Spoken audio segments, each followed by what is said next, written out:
And if you stay for these last couple of seconds, you'll get a sneak preview to the next video I'm gonna make. Alright, how's it going everybody? My name is Infamous Isaac and welcome to the long-awaited video that I've been waiting to make for the past 3 months. And that is Guardians of the Galaxy Volume 3. It's here everybody. So as per usual, I'm gonna start with the non-spoilers and then I'm gonna go into the spoilers. So let's begin. Alright, so to start off my non-spoiler thoughts for this movie, I want to give my rating of it immediately. It's a 9.5 out of 10, no doubt. It's right there to being a 10, but for me it's just not 10 threshold yet. I feel like once I get more time with it and I sit with it, it will either simmer down to a 9 or it will move up to a 10. And after having sat with it for a couple days and also having talked to some of my friends about this movie, we all came to the consensus that 3 just easily clears 1 and 2. People genuinely liked 2 more than 1. I'm the opposite. I like 1 more than 2. But everybody just agrees that Guardians 3 takes everything the first 2 movies did, including the holiday special, and just maximizes it to 10. And personally, this movie does the comedy really well, the action really well, the character writing the best the entire trilogy has ever seen. It does the cool moments really well. It does the CGI really well. It does all the different planets really well. The pacing and the new characters introduced were amazing. The actors played the roles down to a T. Every section of the movie was interesting compared to the others, and the music was just amazing because it's Guardians. With this movie capping off the trilogy, at least for what we know right now, it was a great send-off to this iconic group of characters. This trilogy holds up with the best of them in the MCU, like Spider-Man or Captain America or the Avengers movies, and whether you see them in other movies or in their own movies, they're all just great. With this movie being such a great encapsulation of what the Guardians of the Galaxy are, I couldn't think of any other way to end this movie. 2023 has just been over-delivering with all the great or good movies that we've been getting, whether it's John Wick 4, this movie, Across the Spider-Verse, recently Oppenheimer and Barbie came out, Transformers came out, which I had a good time watching. Overall, we're eating, bro. But again, this movie's a 9.5 out of 10. Can't recommend it enough whether you like Guardians or not, or if you're a fan of Marvel or not. This movie's just a fun watch. But now we move on to the spoilers. So as per usual, if you don't want to be spoiled for Guardians of the Galaxy 3, I highly recommend leaving now. I'm gonna go deep into the spoilers and the plot of this movie. So now's your best time to leave. Go watch the first 2 movies if you haven't, or just go watch this movie if you haven't. It is on Disney Plus now, so it's a good time as any. So just remember that going forward, but without further ado, let's get into this movie. So the movie starts off with us actually seeing a flashback from Rocket Raccoon's past, and it's him as a little raccoon being abducted by some giant hand. But then it cuts away to us seeing all of the Guardians of the Galaxy on nowhere except for Gamora, right? We see all of them going about their business as usual, taking care of this planet since it is their base of operations now. They made their own little base on it, and the reason for that is because they bought it from Tanalir Tavan after the events of Endgame. One that's worse for wear is Peter Quill himself, right? And he's on a drunken stupor, really mourning the loss of Gamora from the Guardians of the Galaxy. Because if you remember in 1 and 2, they really built a relationship with each other. So losing her and it being 5 years later from 2018 is a really hard pill to swallow. So Rocket sees Quill and then Quill passes out on the floor. So Nebula brings him to his room and tucks him into bed. But then we cut away to one of my favorite new additions to this movie, that being Adam Warlock. Adam Warlock is a member of the Sovereign species, and if you don't remember who they are, they're the Golden People from the second movie. And so he's here on a mission to find Rocket Raccoon. And if you were on the internet at the time, you probably would have seen the meme of Adam Warlock flying through space. And a song that plays while Adam Warlock is flying through the sky is Crazy on You by Heart. And that meme was so funny, bro. It's even funnier knowing that this is how it happens. But as he's flying through space, he ends up at nowhere and literally charges through the room that Rocket is at. And so they beef for a little bit, Rocket trying to fight him off, but with Adam Warlock being really strong, which I didn't know because I don't know anything about Adam Warlock. But as he's about to take Rocket, Nebula and Drax show up and they start taking care of him. He manages to hold him off while the other Guardians start preparing to attack Adam Warlock. They manage to stop him and he has to run away because of how injured he is. And now all the Guardians are reeling from the fact that he just came in here, destroyed a good portion of nowhere, and then just left. And while they're still reeling from that huge surprise, we see that Rocket is actually dying. He was severely injured by Adam Warlock when he got here. All the Guardians are trying to operate on him, giving him some med packs, trying to make sure that he's good, but they can't. If they interact with him, he's going to die. And the reason for that is because there's a self-destruct device inside of his body by the people that experimented on him to prevent people to try to go poking around in his body. And so they find out that they have to go to Orgo Corp, an organization that houses some of the people that experimented on Rocket. And so Peter and everybody else in the Guardians get ready to go over there, find the information that they need to save their friend. But they're not going to do it alone. The same people that used to help Yondu when he was a Ravager are now helping him out as well because Peter was also a Ravager. And one of the people who is there is Gamora. And the reason why she's still alive is because Thanos from 2014 brought Gamora from 2014 to the present to fight the Avengers.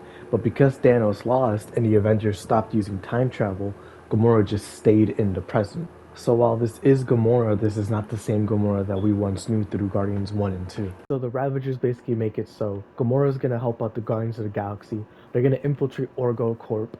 They're going to get the information that they need and they're going to leave. And this action is just a clear way of having Gamora be introduced into the story, but not having the Ravagers do anything, because they don't really do anything for the rest of the movie. They're just here to be like, yo, you could have Gamora for a little bit, but if you get caught, do not rat us out. This is our only way of helping you. And while I understand why the Ravagers don't want to get involved in this, it also just feels like a convenience to have Gamora in this movie. And then we cut away to Aisha, who's the mother of Adam Warlock, and Adam Warlock himself talking to the High Evolutionary. And so what we learn is that the High Evolutionary made the Sovereign race and made a lot of other people. Threatens the Sovereigns, basically saying that if you don't get me Rocket Raccoon, I will exterminate your race. And to expound more on the High Evolutionary, he uses science and experimentation to create multiple races in the universe, again like the Sovereigns. He's made out to be this strong and overbearing presence in the universe, which is why the Ravagers don't want to get involved with him if the Guardians get caught in Orgo Corp. Because Orgo Corp is a subsidiary of the High Evolutionary. And now Adam Warlock is on the hunt trying to find him again. And the funny thing about Adam Warlock is that he wasn't born, he was made, and he's supposed to be the top dog, the apex of the Sovereign race. But because the High Evolutionary came by and released him early, he still has the mind of a child basically, but in the body of a man. But now we move on to the Orgo Corp part of the story. So before we fully move on to the Orgo Corp section of the story, I do have to go over some Rocket Raccoon lore that I skipped over in the first part. So after he was grabbed from his cage as a little raccoon, he was experimented on by the High Evolutionary. And so he was thrown back into the cage and he was known as one of the few members of Batch 89. These batches are basically meant to be experiments on animals to try to perfect the ultimate species, right? After he gets experimented on and he looks more like the Rocket that we know today, he gets put back into a cage, and now he's next to a couple of other animals that were experimented on. A ferret, a walrus, and a rabbit. And every single one of them comforts Rocket after he got experimented on because he's just super scared. He doesn't know what's going on. The man learned how to talk, was able to stand on two legs, and now can coherently speak his thoughts, all in a matter of like a couple of hours. And so we have the ferret, who is Lila, we have the walrus, who is Teefs because of his teeth, and we have Floor, who is a rabbit because she was laying on the floor when she thought of the name. And so they become Rocket's quick friends. The reason why Rocket chose that name was because rockets are skyfaring vehicles, and they're going to use that rocket to go over to the new planet the High Evolutionary is making for them. So he chose that. And so all of them become close friends, and they start to develop a kinship. One day, though, Rocket is taken in by the High Evolutionary, and they're looking out towards the sky and everything. I swear to good golly, they don't pay me enough. And so the High Evolutionary takes him to one of the test chambers that he was using. One of the procedures was that he was trying to do what he did to Rocket to other animals. But the problem is that once he does it, but a more enhanced version, all they have is rage. And so Rocket, looking at the way that they were doing it, thought up of a countermeasure against the anger that rises up. And so the High Evolutionary gets everybody to work on that countermeasure. And then he sends Rocket back into his cage. But after that, we cut away back to the Guardians of the Galaxy. They're not at Orgo Corp, and the reason why it's called that is because it's an organism. It isn't a planet made of like metal and materials. It is an actual organic thing. So we're gonna split up into two. You have Gamora, Nebula, and Quill, and then you have Mantis and Drax while Groot is on the ship. And since Gamora is with the Ravagers now, Quill never thought that he was gonna see her again. But now that he has the chance, he's basically trying his best to make sure that she remembers, or at the very least, knows that there's a place for her in the Guardians of the Galaxy. I swear to good golly, they don't pay me enough. So as they infiltrate the Orgo Corp organism, Quill and his group go over to find Rocket's data, while Mantis and Drax try best to distract all the guards and everything. Quill's group finds one of the information keepers, and Quill tries to persuade her, her name being Uda, but Gamora basically threatens her and points a gun at her. And so a bunch of guards are alerted because of their entrance that they made into the building, and now a bunch of guards are swarming them and Mantis's group and all of them. They manage to get the information that they need, but now they have to find a way to escape. And so, Quill's group and Mantis's group, who were being attacked because everybody found out who they were, are reconvening in Mantis's area. So everybody's just getting beat up because there's so many people, but then Groot manages to fly the ship into the building to basically make their escape out of the Orgo Corp building. And Quill basically tricked Uda into giving him control of the guard suits because he just wanted to talk to them, quote unquote, but in reality, he just wanted to disable their suits and get out of there. So they all managed to get out of there, all intact with the information. And once they get on the ship, Gamora was like, alright, well, you guys got the information. And then they figure out this isn't what they needed, or at the very least, all of it. Because what they got was the person who worked on Rocket, but not what he did to him. So now they have to find where this guy is at. So funnily enough, while they were in the Orgo Corp building, Quill and the guy who worked on Rocket during the experiments, his name being Theo, being one of the members of the High Evolutionaries Council, they bumped into each other, and they didn't even know it. So now Quill, realizing who he was, they go over to where they can find him, and that being Counter Earth. So a couple of things that I missed in the Orgo Corp section, one of them being when they got the file from Theo, they actually got to see the experiments that they did on Rocket, like the video feed of them. And because Rocket always kept information about him close to his chest, nobody knew about any of this. So when they see it, they all get resolved to fight for their friend to keep him alive and to get revenge against the people that did this to him. Except for Gamora, because again, she doesn't have the bonds that she did from the first two movies. Meanwhile, we cut away to Aisha and Adam Warlock in Orgo Corp after the Guardians left, and they found a Ravager who was still looking for Gamora. They try to torture him, but because Adam Warlock is still basically a child mentally, he kills him by accident. He doesn't know how to control his power. And he even admits to like, yo, I didn't like the way that made me feel. That was evil. And then they take his pet, and then they find a walkie-talkie basically that connects to Gamora because she's trying to get off of the Guardian ship. Because again, she doesn't want to help with getting Rocket back. She did her part on Orgo Corp, and now she wants to go back to the Ravagers, her family, right? But because she doesn't know that the guy is dead, she basically just gives Aisha and Adam Warlock away to find the Guardians.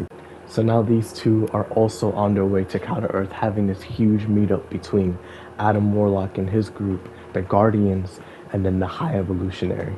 So as we move on to Counter-Earth, we get another flashback from Rocket, and this time we see him talking to the High Evolutionary again. And this is where the truth is revealed to the poor child. Batch 89 and anything before that was never going to go to Counter-Earth. Batch 90 and above are. Because Rocket perfected the formula back when he was talking to the High Evolutionary, they don't need any more of the Batch 89s and below. So now the High Evolutionary is just going to continue enhancing this race. So now the High Evolutionary is just going to divert his attention to the people bound for Earth and try to enhance them as much as he can, while everybody else is going to be incinerated, and Rocket himself is going to have his brain extracted from him so he can try to find that gene that makes it so they evolve, not memorize and just learn pattern recognition, but genuinely can grow and develop. So as Rocket is sent back into his cage, he tells everybody about the plan that the High Evolutionary has for them, and this just completely devastates them. But now that Rocket knows what's going to happen, he's not going to waste any time and he's going to try to escape, because he made a key to try to blow out the cage's lock system, and it works, showing his ingenuity. And now that he gets everybody out, the High Evolutionary catches him, and he shoots Lila the ferret. And this is where another one of the memes shows up, but this one being a lot sadder than the Adam Warlock one. He starts screaming and crying. This whole movie, we've seen Rocket just go through so much pain, and on top of that, this is animal abuse. And to expand more on the High Evolutionary again, he is definitely an ends justify the means type of guy, where if you serve no use to him anymore, he will dispose of you like trash because he has one goal in mind, and that's to basically make the perfect race for the perfect planet. To the point where he doesn't even see the evilness in his own actions, he just sees the end goal and how close he is to getting it. And so once Rocket starts crying, he jumps onto the High Evolutionary, he just starts scratching him up, literally tearing his face apart, mauling him. And as he gets off of him, guards show up because the High Evolutionary called them, and they shot Teefs and Floor. So now it's just Rocket who's left. So he gets onto a ship and he escapes. So as we go back to Counter Earth, this is definitely one of my favorite parts of the movie just because of the concept. So as the Guardians land on the planet, they see all these cut and dry American houses. And this is where the realization comes in because they didn't know that this planet was called Counter Earth yet. And Quill being the only one who has seen Earth. I swear to good golly, they don't pay me enough. Goes down there and he sees immediately like, yo, this is literally just a replica of Earth. The High Evolutionary went through great lengths to make sure that it's a perfect replica, but then he also took some liberties by making the Statue of Liberty literally just be him. As they go down there, they see that all the people there aren't people, they're animals, but they're morphed into human-type proportions. So they find a house and they try to talk to one of the residents there, but they just don't speak the same language. There's no translator there. And so they try their best to get past the language barrier, and they manage to. So they're inside this person's house now, they're having a chat, and they're just trying to find where the High Evolutionary is. And so the lady who let them in points to the giant cube over in the middle of the city, and that's where he's at. So Mantis and Drax stay behind to guard the ship. Gamora is still on the ship because she just didn't want to get off. Rocket is still incapacitated, so now it's just Peter, Nebula, and Groot going over to the High Evolutionary ship. And so as they get there, they force Nebula to stay out of the building because she's considered a weapon. Groot and Quill obliging by this, they go into the building. And now they're face to face with the High Evolutionary. So while Drax and Mantis are waiting for all of them to come back from the ship, Drax is like, I got a bad feeling about this. So he sees somebody riding a motorcycle, knocks them out, and then he tells Mantis, like, alright, we're just gonna go back to our ship, basically tricking her. And Mantis is like, you sure? Like, it's right there, we can just walk. And he's like, yeah, don't worry, I just wanted to ride his motorcycle. So once they get on, he drives immediately to the High Evolutionary ship. Mantis comments like, come on, man, you lied to me. They meet up with Nebula. Meanwhile, Gamora is still there with the Rocket. And then he shows up. Him. Adam Warlock. He shows up and he's beefing with Gamora and all of them. Back with the High Evolutionary, Peter and him are talking. And Peter just is not having any of it. He does not care about his motives, about his reason. Literally all he wants is to find a fat guy who experimented on his friend, kill him, take his information, and save his buddy. Seeing Quill act like this is so cool because you see how he treats the High Evolutionary and that he's not trusting anybody like Ego ever again. Because Ego and him are very similar, but Quill is just not having any of it. He learned once and he will never fall for it again. And on top of that, in this movie, he feels like such a leader compared to the second one where he had to state every single second, like, yeah, I'm the leader. Even in Infinity War where he's always stating it back when Thor showed up. Here, he genuinely feels like the captain of the Guardians of the Galaxy, and nobody questions that. Not Rocket, especially since he's not in the movie for most of it, not anybody else, even though some of them have good cases to be the leader. Quill is that guy. He's been on that type of time since the beginning of the movie.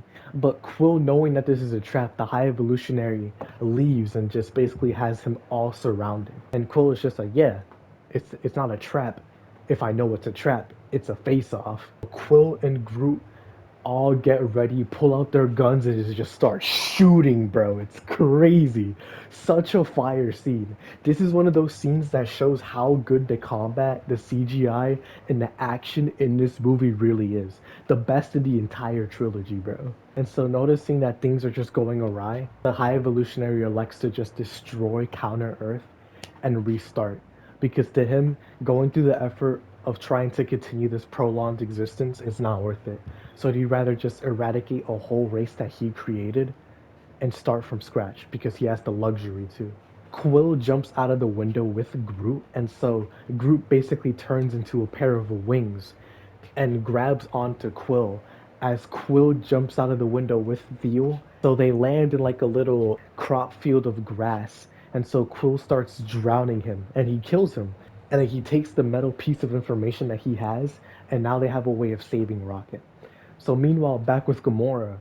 So with Gamora, I forgot to mention one thing. One of the guards from the High Evolutionaries camp went over to their ship to go and get Rocket from them, right? But Gamora's still there guarding it. And so her and this guard are fighting, and then Adam Warlock, that's when he shows up. And now Adam Warlock kills this guard and now is just beefing with Gamora.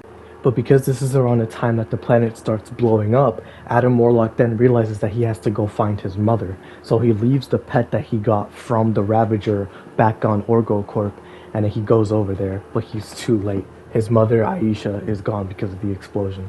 So Gamora then gets up and she goes over to where the crop field is trying to fly the ship to escape. But then Quill is the one that tells her, like, yo, use the controls to do this. And so she manages to land the ship, basically crashing it in a sense, like in 2, like in Guardians of the Galaxy 2. And that's when she gets out and sees Quill. Quill, Groot, Gamora are all in the ship trying to take care of Rocket now that they have the information. Through sheer will and determination, it works. So then we cut away to Rocket, and he's basically on Heaven's steps, And so he's talking to Lila, and she's basically like, yo, you can come here whenever you want, like, we'll be here for you. And Floor and Tease show up, and they're all waiting for him as well. And Rocket's just fully ready to go, but then Lila stops him after hugging him. And she's like, but you're not supposed to be here just yet. You still have people that you need to help. But then Lila's just like, you got this, my raccoon. And then he's like, I'm not a raccoon. And then he wakes up. And then he's all awake. He's looking around at the room. Everybody's hugging him except Gamora. And it's just a celebratory moment. But Nebula, Mantis, and Drax, they still think that Quill is in the building. So when she calls the ship and realizes that Quill isn't there, now they have to be rescued. So as Mantis and all of them get captured, they get put in cages, right?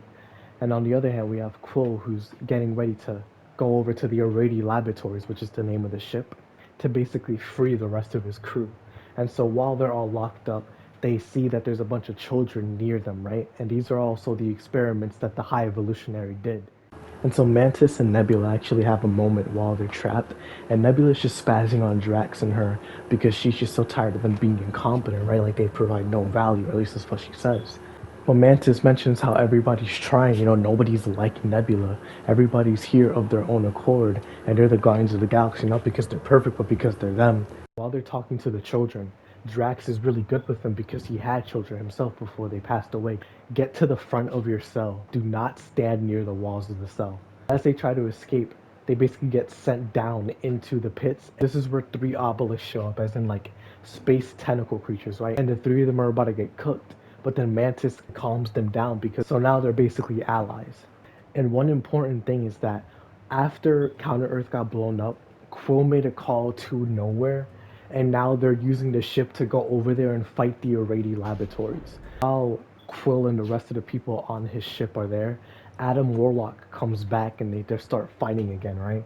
But this time Quill uses his intellect and he sends the ship flying out, and he jumps out of it with Gamora and all them because Rocket and Groot were on 2 different ships, so they didn't have to worry about them. And so they fly out of the ship, basically sending it to explode and self-destruct, while Adam Warlock is still in there. As Quill and Gamora arrived on the Arady Laboratories, everybody on that ship manages to regroup, so including Groot and Rocket and then the 3 other people that were on the ship, they all come together, and now they're going to basically have to evacuate everybody, including the animals too. And so they lead the evacuation effort They get all the children out of there, all the animals, whether they're the obelisk, whether they're the raccoons or anything. They all get out and they go on to nowhere. Because they bridge the two ships together. So nowhere is connected by Cosmo the dog. She's using her telekinesis to connect the two, while Kraglin is piling the ship. There's a scene where Mantis throws a monkey onto somebody's face and the monkey just starts mauling their face, bro. And I was like, dog, that's so messed up. What is this? Hold on. Another thing I didn't mention was that once they got on the ship, it was literally just bombarded with all of the High Evolutionaries troops. So we get this cool, like, Avengers style fight where all of the Guardians, including Gamora, are fighting all the High Evolutionaries troops. He's not there, but all of his troops are, and it's just so cool. Like a good solid couple of minutes are just spent showing how cool the Guardians are now that they're all in sync and if they're all present. So once they regroup, they start fighting the High Evolutionary's troops. Meanwhile, the High Evolutionary himself had basically like an insurgency go on because he's so obsessed with finding Rocket in his brain. All of his subordinates are just like, yeah, you're not preserved the idea that you yourself perpetuated. So now we're going to kill you and we're going to stop this because this is nonsense. And because the High Evolutionary is correct, they never stood a chance. Now it's just the High Evolutionary versus the Guardians. The High Evolutionary then finds Rocket as he's evacuating some animals, and they start fighting. But then Rocket, since he had this weapon since the beginning of the movie, it comes in handy. He had gravity boots just for the High Evolutionary. For when he tried to use that on him, he turns them on and then he just starts beefing with the High Evolutionary. And then everybody else just does like a Persona 5 team attack on him and then they beat him up. And then he's presented with the choice of killing the High Evolutionary or not. But Rocket elects not to because he's a Guardian of the Galaxy. How good would it look if he killed somebody like that? Which is kind of funny because the Guardians aren't above killing people. But after that, they hold the High Evolutionary captive in nowhere. They all get off the ship. But Quill loses his Zune, his music player, so he goes to get it, but because the ship is falling, he gets stuck in space. But Adam Warlock comes in to save the day. And the reason why he does it is because Groot actually spared him back on the Eurydice laboratories because he showed up, but he was just super tired and drained. He couldn't fight back. And Groot could have easily killed him, but he didn't. And so he just left him there. And then Adam Warlock comes in for the clutch, repaying that debt basically. And so now that all of that is done, everybody's back in nowhere. The High Evolutionary is imprisoned. All the animals, all the children are all running through the city. And now it's just the Guardians of the Galaxy trying to decide what they're going to do next. Quill decides that he's done running away because the whole reason why he never went back to Earth was because he just couldn't face the lights. His mother's dead. His grandfather yelled at him the last time that he was on Earth. Not to mention that his father was one of the worst villains that ever existed in the MCU, and he had to kill him too, so all his family that's left is Mantis, and she's an alien.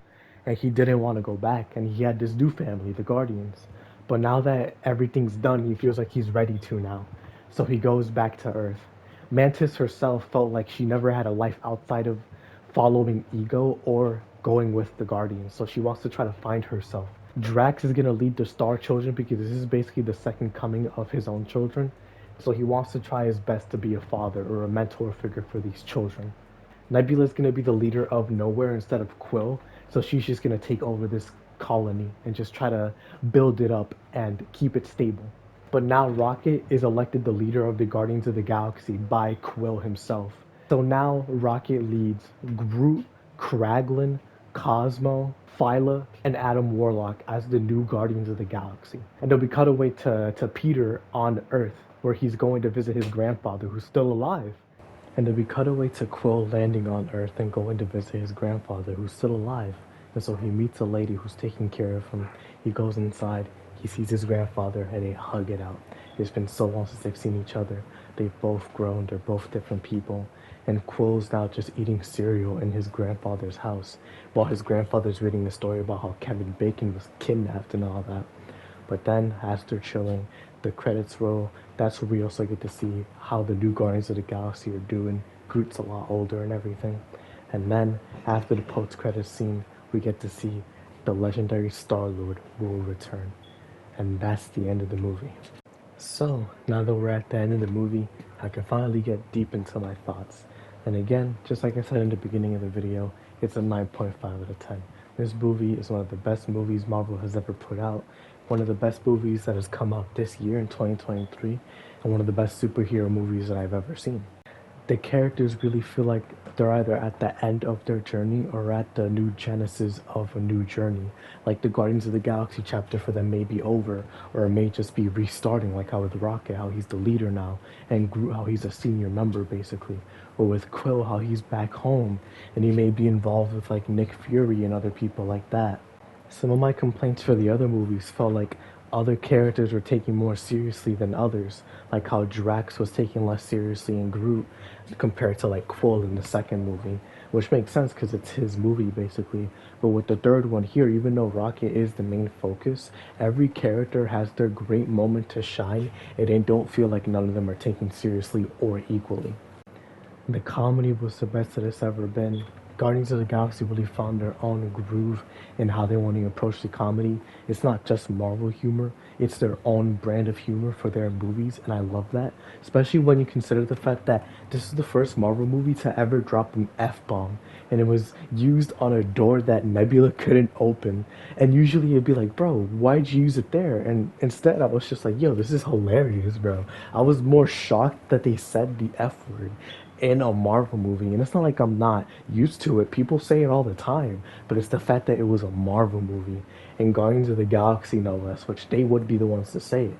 It just surprised me so much. The action was amazing. No other compliment except the fact that they did so well implementing the fact that they're a group, so they fight as a group. And you know, one of the only times that I've seen that is either at the end of the movies when they're doing that, or in the Guardians of the Galaxy 2 with the intro when they're fighting on the Sovereign Planet. The story was amazing. They did such a great job expanding more on Rocket, and it felt like he got the best treatment out of anybody who had a story focused on them in the Guardians of the Galaxy. There was just so much depth. The villain was amazing too, probably my favorite villain out of all three of the movies. And it was just some really heavy subject matter that really has you sitting there, not contemplating on what would you do, but more just like, man, this is a really messed up situation. And even then, he still kept going. It gives you a new perspective on Rocket, but also on the Guardians, because they don't ask why they didn't tell him, or at the very least not much. They just know that they have to fight for their friend to make sure he lives, and they get revenge for his friend because of the guy that did this to him. The side characters as well, it's only really Cosmo and Kraglin, but they really come into their own, as well as Adam Warlock and then Phyla. Phyla didn't really get much because she showed up at the end of the movie, but Adam Warlock, Cosmo, and Kraglin really just developed into their own characters, and I can't wait to see more of Adam Warlock. Definitely my favorite new addition to the Marvel MCU right now. One thing I wanted to mention was the planets themselves that we visited, and how their concept and their originality justifies them being in the movie despite the plot relevance that they have, like Orgor Corp, or Counter-Earth, or the Arades Laboratories, or Nowhere. While some of them have previous knowledge of like, oh, we've been here before, others is just like, this is such a cool idea, and I'm so glad that Marvel included it, because I wouldn't see it in any other show or movie, besides like maybe Star Wars or something like that. There's so much that I want to say about this movie, but I don't want to be here for another 3 hours. So I'm just going to say, again, 9.5 out of 10. I've had about a week to sit on it now, and I still can say that this movie is one of the best Marvel movies I've ever seen. Definitely up there in the top 3 with like No Way Home and Infinity War and stuff like that. But somehow Guardians of the Galaxy 3 finds its own way to set itself apart from what its source material is. It feels like an Across the Spider-Verse type of deal. But regardless, thank you all for watching. I hope y'all enjoy. I know this has been a long-awaited video, more for me, and probably not for you guys. I don't know. Let me know down below if you've been waiting for this video for a while, but it took a while to get out, but it's finally here. So let me down below how you feel about my opinion. Do you agree? Do you disagree? And I'll see you all in the next video. Peace.